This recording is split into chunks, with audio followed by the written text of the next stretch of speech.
Before you sit down, Judge, I'm going to ask you to take the oath, so.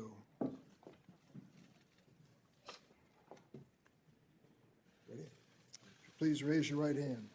Do you affirm that the testimony you're about to give before the committee will be the truth, the whole truth, and nothing but the truth, so help you God? I do. Let the record reflect that the judge has answered in the affirmative, and having met that requirement, you may now proceed with your remarks.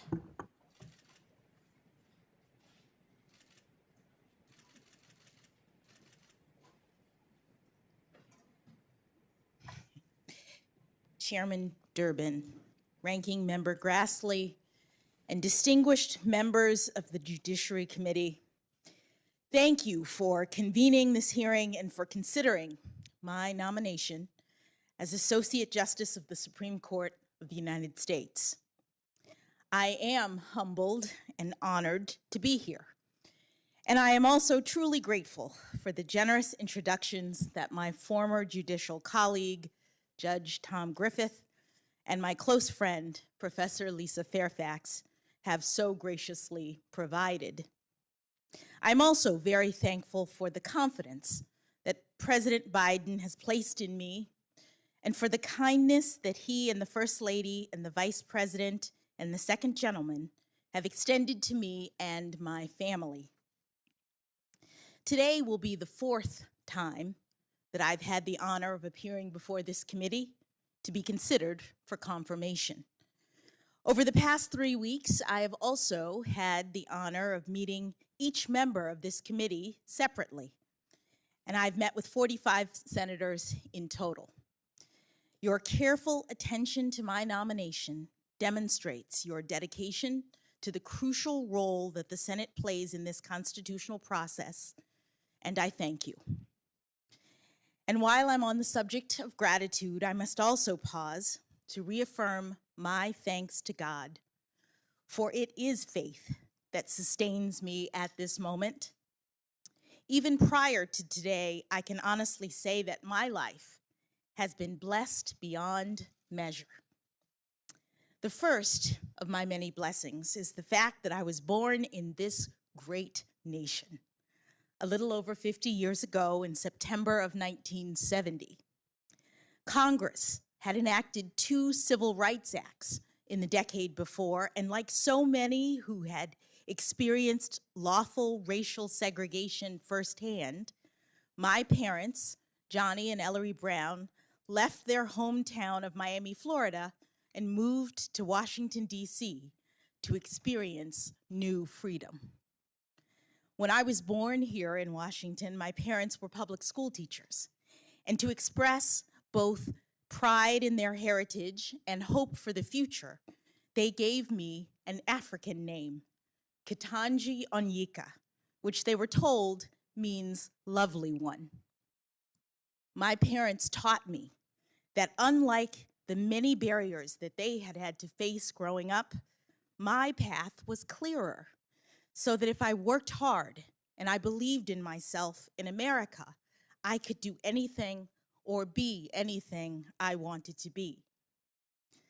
Like so many families in this country, they worked long hours and sacrificed to provide their children every opportunity to reach their God-given potential.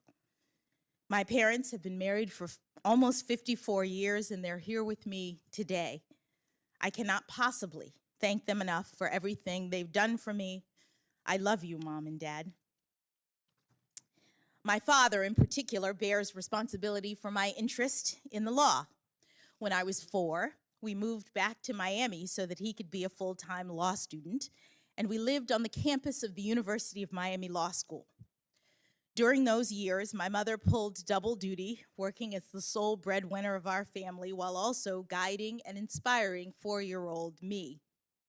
My very earliest memories are of watching my father study. He had his stack of law books on the kitchen table while I sat across from him with my stack of coloring books. My parents also instilled in me and my younger brother, Ketanji, the importance of public service. After graduating from Howard University, Ketanji started out as a police officer, following 2 of our uncles. After the September 11th attacks on our country, Ketanji volunteered for the Army and eventually became an infantry officer serving 2 tours of duty in the Middle East. Ketanji is here today providing his love and support as always. And speaking of unconditional love, I would like to introduce you to my husband of 25 years, Dr. Patrick Jackson. I have no doubt that without him by my side from the very beginning of this incredible professional journey, none of this would have been possible. We met in college more than 3 decades ago, and since then, he's been the best husband, father, and friend I could ever imagine. Patrick, I love you. William, Patrick's identical twin brother, is here as well, along with his wonderful wife, Dana. Also here from Park City, Utah, are Patrick's older brother, Gardy, and his wife, Natalie. And last, but certainly not least, my very dear in-laws, the matriarch and patriarch of the Jackson family, Pamela and Gardner Jackson, have traveled here from Boston to be with me today. I'm saving a special moment in this introduction for my daughters, Talia and Layla. Girls, I know it has not been easy as I've tried to navigate the challenges of juggling my career and motherhood. And I fully admit that I did not always get the balance right. But I hope that you've seen that with hard work, determination, and love, it can be done. I am so looking forward to seeing what each of you chooses to do with your amazing lives in this incredible country. I love you so much. There are so many others who are not here today, but whom I need to acknowledge. I have a large extended family on both sides. They are watching from Florida, North Carolina, New Jersey, Connecticut, New York, Massachusetts, Colorado, and beyond. I also have incredible friends. 3 of my college roommates came here today to support me, and I have so many other boosters from Miami Palmetto Senior High School, Harvard undergrad, Harvard Law School, and all throughout my personal and professional life. I've also had extraordinary mentors, like my high school debate coach, Fran Berger, may she rest in peace. She invested fully in me, including taking me to Harvard, the first I'd ever really thought of it, to enter a speech competition. Mrs. Berger believed in me, and in turn, I believed in myself. In the category of great mentors, it was also my great good fortune to have had the chance to clerk for 3 brilliant jurists, U.S. District Judge Patty Saris, U.S. Court of Appeals Judge Bruce Selya, and Supreme Court Justice Stephen Breyer. These extraordinary people were exceptional role models. Justice Breyer, in particular, not only gave me the greatest job that any young lawyer could ever hope to have, but he also exemplifies what it means to be a Supreme Court justice of the highest level of skill and integrity, civility, and grace. It is extremely humbling to be considered for Justice Breyer's seat, and I know that I could never fill his shoes. But if confirmed, I would hope to carry on his spirit.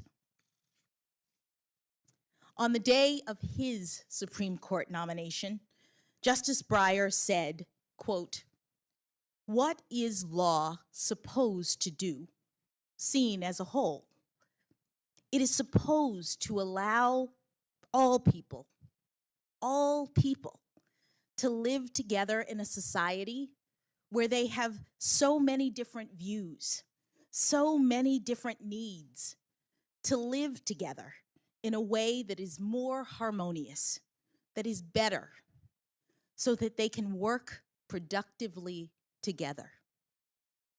End quote. I could not have said it better myself. Members of this committee, if I am confirmed, I commit to you that I will work productively to support and defend the Constitution and this grand experiment of American democracy that has endured over these past 246 years.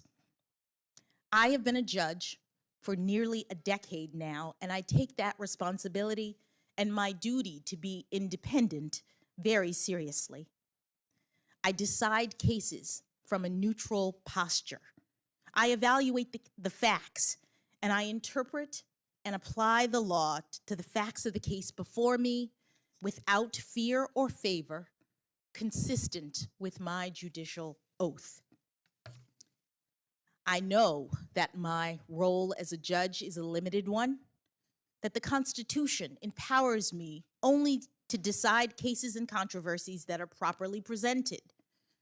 And I know that my judicial role is further constrained by careful adherence to precedent.